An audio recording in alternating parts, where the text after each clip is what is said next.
সম্প্রতি নেট দুনিয়ায় এমন একটি দৃশ্য ছড়িয়ে পড়েছে যেখানে দাবি করা হচ্ছে দেব নিজে গিয়েছেন জেলের ভেতরে শফিকের সঙ্গে দেখা করতে। ঘটনাটি শুনে অনেকেই অবাক, কারণ দেব নিজে একজন জনপ্রিয় অভিনেতা এবং রাজনীতিবিদ। তিনি এমন একজন যুবকের সঙ্গে কেন দেখা করতে যাবেন, এই প্রশ্ন ঘুরে বেড়াচ্ছে সকলের মুখে।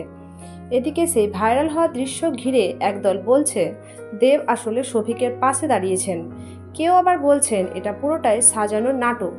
অনেকেই বলছেন যে জায়গাটায় দেবকে দেখা গেছে সেটি নাকি জেলের ভেতরে নয়, বরং সেটি অন্য কোথাও।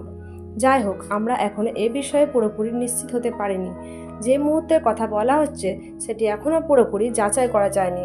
দেব নিজেও এ বিষয়ে এখনো কোনো প্রতিক্রিয়া দেননি। তবে কিছুক্ষণের মধ্যেই একটাই কথা উঠে আসছে, শফিকের ব্যাপারে মানুষের আগ্রহ কমছে না।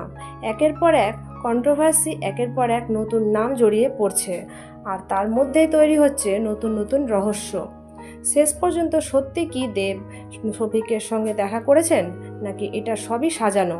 নেট দুনিয়া এই মুহূর্তে জবাব চাইছে, তবে এখনও সব কিছু ধোঁয়াটে।